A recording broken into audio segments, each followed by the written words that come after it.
Bayangkan kalau besok pagi kamu bangun tidur, lalu tiba-tiba uang 100.000 yang kamu simpan di bawah bantal berubah jadi selembar kertas tisu biasa.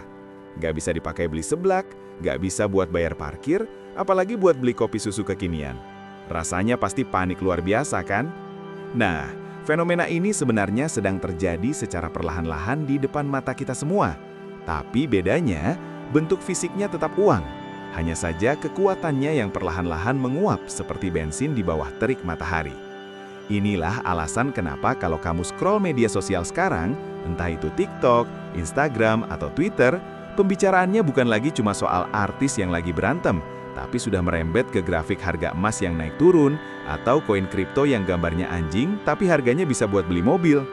Anak muda zaman sekarang, atau yang sering kita sebut Gen Z dan milenial, sering dicap sebagai generasi yang cuma pengen gaya-gayaan. Pakai outfit mahal, nongkrong di kafe estetik, dan pamer barang branded. Tapi kalau kita mau menyelam lebih dalam, ada sebuah pergeseran pola pikir yang sangat besar.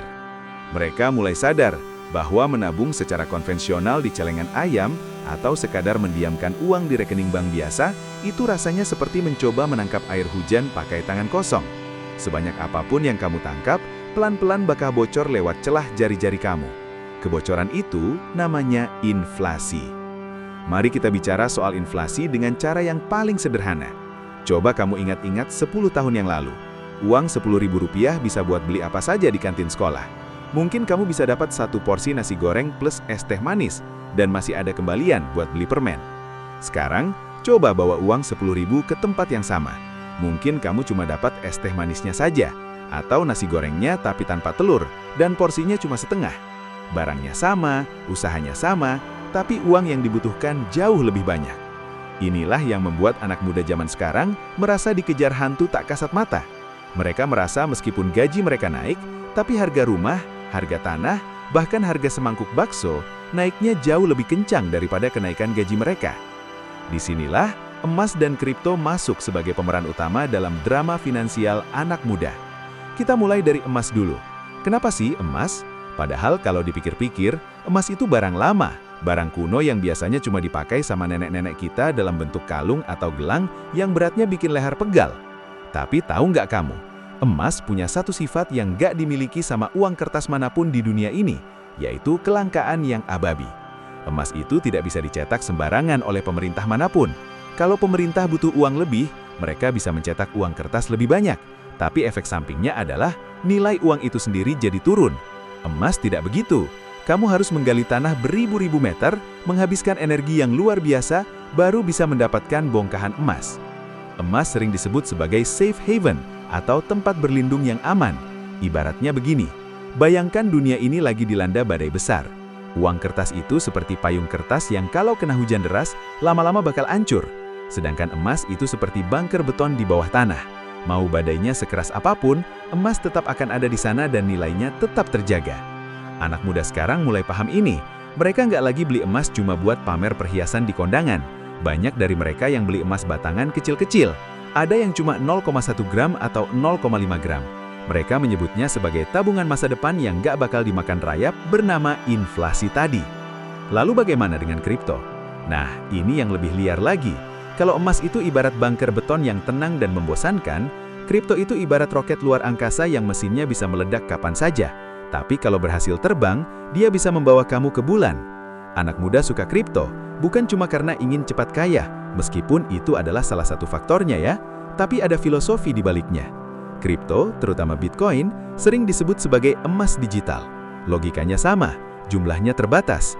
Bitcoin cuma ada 21 juta di seluruh dunia, tidak akan pernah bertambah. Anak muda zaman sekarang hidup di dunia digital. Mereka belanja online, main game online, bahkan cari jodoh pun online. Jadi sangat masuk akal bagi mereka untuk punya aset yang juga bersifat digital. Mereka merasa lebih percaya pada algoritma matematika dan sistem blockchain yang transparan daripada pada sistem perbankan tradisional yang kadang-kadang terasa sangat rumit dan penuh potongan biaya administrasi. Bayangkan kamu kirim uang ke luar negeri pakai bank biasa, biayanya mahal dan sampainya lama. Pakai kripto bisa sampai dalam hitungan menit dengan biaya yang jauh lebih murah. Ini bukan cuma soal investasi, tapi soal efisiensi teknologi. Tapi tunggu dulu, jangan langsung tergiur. Ada sisi gelap kenapa perbincangan ini jadi sangat ramai.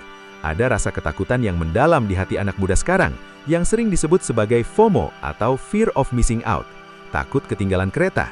Mereka melihat temannya yang tahun lalu cuma orang biasa, tiba-tiba tahun ini bisa beli mobil sport karena investasi di koin kripto tertentu. Ini menciptakan tekanan psikologis. Rasanya kalau nggak ikut investasi emas atau kripto, kita adalah orang yang paling tertinggal di dunia. Kita merasa seperti orang yang diam di tempat saat semua orang lain lagi lari pakai sepatu roda. Selain itu, alasan tersembunyi lainnya adalah karena akses properti yang semakin mustahil dijangkau. Mari kita jujur, untuk anak muda yang baru mulai kerja dengan gaji sesuai standar minimum, mau nabung berapa lama supaya bisa beli rumah di Jakarta atau kota-kota besar lainnya? Kalau cuma nabung di bank, mungkin butuh waktu ratusan tahun, dan itu pun kalau harga rumahnya nggak naik. Tapi karena harga rumahnya naiknya gila-gilaan, mereka butuh alat yang bisa memberikan keuntungan lebih besar dalam waktu lebih cepat. Emas untuk menjaga nilai, dan kripto untuk mengejar ketertinggalan ekonomi tersebut.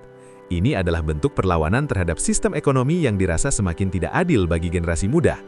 Sekarang, coba kita lihat sejarahnya sedikit. Dulu uang kita itu dijamin sama emas, namanya standar emas. Jadi setiap lembar uang yang dicetak pemerintah, ada emasnya yang disimpan di gudang bank sentral. Tapi sistem ini dihapus puluhan tahun. Sejak saat itu, uang kertas cuma didasarkan pada kepercayaan saja. Kalau orang sudah nggak percaya sama suatu negara, uangnya jadi nggak berharga. Lihat saja kasus di negara-negara yang mengalami hiperinflasi, di mana orang harus bawa satu gerobak penuh uang cuma buat beli sepotong roti. Anak muda belajar dari sejarah ini. Mereka sadar bahwa kepercayaan itu mahal harganya dan bisa hilang kapan saja. Makanya mereka balik lagi ke aset yang punya nilai intrinsik seperti emas, atau aset yang punya sistem keamanan terdesentralisasi seperti kripto. Dampaknya apa buat kehidupan sehari-hari? Sekarang kita lihat banyak sekali platform investasi digital yang bermunculan. Dulu kalau mau beli emas kita harus datang ke toko emas, antri dan bawa fisik emasnya pulang dengan rasa was-was takut dirampok. Sekarang lewat aplikasi di HP pun sambil rebahan, kamu bisa beli emas mulai dari Rp10.000. Begitu juga dengan kripto. Kemudahan akses ini yang membuat volumenya meledak. Anak muda jadi lebih melek finansial. Meskipun kadang-kadang mereka juga jadi lebih gampang stres karena melihat grafik harga yang naik turunnya lebih ekstrim daripada perasaan orang yang lagi jatuh cinta. Tapi ada satu hal yang harus kita garis bawahi. Di balik tren ini, ada bahaya laten yang namanya spekulasi buta. Banyak anak muda yang cuma ikut-ikutan tanpa paham apa yang mereka beli. Mereka pikir kripto itu pohon uang yang bisa dipetik hasilnya tiap hari. Padahal, kripto itu volatilitasnya tinggi banget. Pagi kamu merasa kaya raya, sore bisa jadi kamu merasa jatuh miskin karena harganya anjlok 50%. Disinilah pentingnya edukasi. Emas mungkin lebih stabil, tapi dia nggak bakal bikin kamu kaya mendadak dalam semalam. Emas itu pelari maraton. Dia kuat menempuh jarak jauh dalam waktu lama. Kripto itu pelari sprint, cepet banget. Tapi nafasnya bisa habis di tengah jalan kalau gak hati-hati. Kenapa sih hal ini jadi topik yang sangat panas di tongkrongan anak muda? Karena bagi mereka, membicarakan emas dan kripto adalah cara untuk merasa punya kendali atas masa depan mereka sendiri. Di tengah ketidakpastian dunia, harga barang yang terus naik, dan lapangan kerja yang semakin kompetitif, memiliki aset adalah cara mereka berkata, "Aku sudah menyiapkan payung sebelum hujan." Mereka nggak mau nasibnya cuma bergantung pada kebijakan pemerintah atau kondisi ekonomi global yang nggak menentu. Contoh kasus nyata, coba kita lihat saat pandemi melanda beberapa tahun lalu. Banyak orang kehilangan pekerjaan, ekonomi macet total. Tapi di saat yang sama, harga emas melonjak tinggi karena orang-orang panik dan mencari tempat aman. Begitu juga dengan Bitcoin yang harganya sempat menembus angka yang nggak masuk akal. Orang-orang yang sudah nyicil aset-aset ini jauh-jauh hari merasa lebih tenang dibandingkan mereka yang cuma punya tabungan uang tunai. Kejadian ini membekas banget di pikiran anak muda. Mereka melihat dengan mata kepala sendiri bagaimana sistem ekonomi tradisional bisa goyah dalam sekejap, dan mereka nggak mau jadi korban di gelombang berikutnya. Jadi, kalau kamu lihat teman kamu lagi asik lihatin layar HP yang isinya angka-angka hijau dan merah, atau mereka lagi bangga pamer emas batangan seukuran kartu SIM, jangan buru-buru bilang mereka lagi gaya-gayaan. Mungkin saja itu adalah cara mereka bertahan hidup. Itu adalah cara mereka memastikan bahwa di masa depan nanti, mereka tetap bisa beli rumah, tetap bisa berkeluarga dan gak perlu khawatir soal harga semangkuk bakso yang mungkin harganya sudah jadi Rp1.000.000. Kesimpulannya, fenomena emas dan kripto di kalangan anak muda adalah campuran antara kesadaran ekonomi, kecanggihan teknologi, dan sedikit rasa putus asa terhadap sistem yang lama. Ini bukan cuma soal tren sesaat seperti baju model tertentu atau lagu yang lagi viral. Ini adalah pergeseran besar tentang bagaimana kita mendefinisikan kekayaan dan keamanan di masa depan. Kita sedang menyaksikan sejarah, di mana generasi paling digital ini mencoba mengamankan hidup mereka dengan cara yang paling modern sekaligus paling kuno di saat yang bersamaan. Dampaknya ke depan akan sangat menarik. Kita mungkin akan melihat bank-bank tradisional mulai berubah haluan, atau pemerintah yang mulai membuat mata uang digitalnya sendiri supaya nggak ketinggalan zaman. Tapi satu hal yang pasti, anak muda sudah mengambil langkah lebih dulu. Mereka nggak lagi mau jadi penonton di pinggir lapangan ekonomi. Mereka ingin jadi pemain, meskipun risikonya besar. Karena bagi mereka, risiko terbesar adalah tidak melakukan apa-apa dan membiarkan uang mereka habis dimakan waktu. Uang kertas mungkin masih akan ada di dompet kita untuk waktu yang lama. Tapi di dalam pikiran anak muda, nilai yang sebenarnya sudah berpindah ke tempat lain, ke dalam bongkahan logam mulia yang tersimpan di brankas, atau ke dalam deretan angka-angka di dalam jaringan blockchain yang misterius. Dunia sedang berubah, dan cara kita menyimpan hasil kerja keras kita juga ikut berubah. Jadi, sudahkah kamu memikirkan di mana kamu akan menyimpan kertas tisu kamu hari ini sebelum dia benar-benar kehilangan nilainya? Karena pada akhirnya, yang punya pengetahuan dan keberanianlah yang akan tetap berdiri tegak ketika badai ekonomi datang menerjang. Ini adalah cerita tentang perjuangan sebuah generasi. Generasi yang dibilang manja, tapi sebenarnya sedang memikul beban ekonomi yang sangat berat. Generasi yang dianggap cuma bisa main gadget, tapi ternyata sedang membangun benteng pertahanan finansial mereka sendiri. Jadi, setiap kali kamu mendengar kata emas atau kripto disebut-sebut di kafe, di kampus, atau di kantor, ingatlah bahwa ada sebuah narasi besar yang sedang disusun. Narasi tentang kemandirian, tentang kecanggihan teknologi, dan keinginan kuat untuk tidak sekedar bertahan hidup, tapi juga untuk menang melawan waktu yang terus bergerak maju tanpa kompromi. Semua ini bukan cuma soal tren sesaat seperti baju model tertentu atau lagu yang lagi viral. Ini adalah pergeseran besar tentang bagaimana kita mendefinisikan kekayaan dan keamanan di masa depan. Kita sedang menyaksikan sejarah, di mana generasi paling digital ini mencoba mengamankan hidup mereka dengan cara yang paling modern sekaligus paling kuno di saat yang bersamaan. Dampaknya ke depan akan sangat menarik. Kita mungkin akan melihat bank-bank tradisional mulai berubah haluan, atau pemerintah yang mulai membuat mata uang digitalnya sendiri supaya nggak ketinggalan zaman. Tapi satu hal yang pasti, anak muda sudah mengambil langkah lebih dulu. Mereka nggak lagi mau jadi penonton di pinggir lapangan ekonomi. Mereka ingin jadi pemain, meskipun risikonya besar. Karena bagi mereka, risiko terbesar adalah tidak melakukan apa-apa dan membiarkan uang mereka habis dimakan waktu. Uang kertas mungkin masih akan ada di dompet kita untuk waktu yang lama. Tapi di dalam pikiran anak muda, nilai yang sebenarnya sudah berpindah ke tempat lain, ke dalam bongkahan logam mulia yang tersimpan di brankas, atau ke dalam deretan angka-angka di dalam jaringan blockchain yang misterius.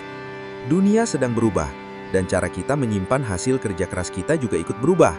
Jadi, sudahkah kamu memikirkan di mana kamu akan menyimpan kertas tisu kamu hari ini sebelum dia benar-benar kehilangan nilainya?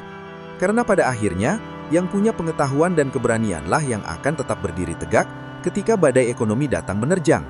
Ini adalah cerita tentang perjuangan sebuah generasi. Generasi yang dibilang manja, tapi sebenarnya sedang memikul beban ekonomi yang sangat berat.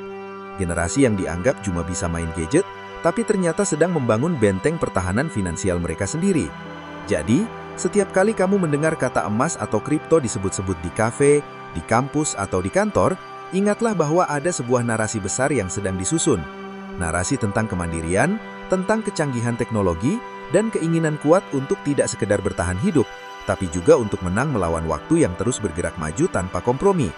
Semua ini bukan cuma soal siapa yang punya paling banyak, tapi tentang siapa yang paling paham bagaimana cara kerja dunia yang baru ini.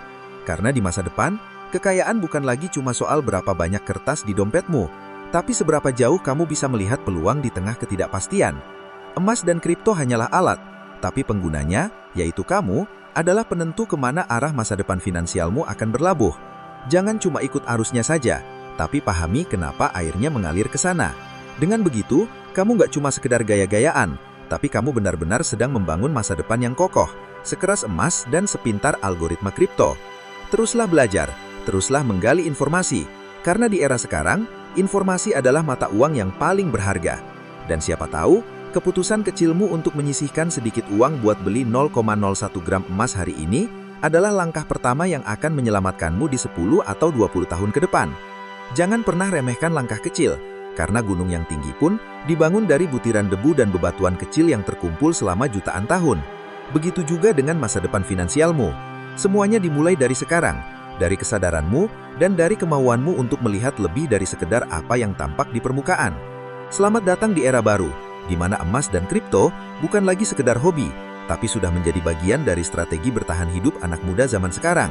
Matamu harus tetap terbuka, pikiranmu harus tetap tajam, dan dompetmu harus tetap terjaga dari ancaman inflasi yang tidak pernah tidur. Itulah alasan sebenarnya kenapa topik ini nggak habis dibahas dan akan terus semakin ramai di masa-masa yang akan datang. Kita semua adalah bagian dari perubahan besar ini, suka atau tidak suka, siap atau tidak siap. Jadi, pastikan kamu berada di sisi sejarah yang benar, sisi di mana kamu memahami nilai dari setiap tetes keringat yang kamu hasilkan.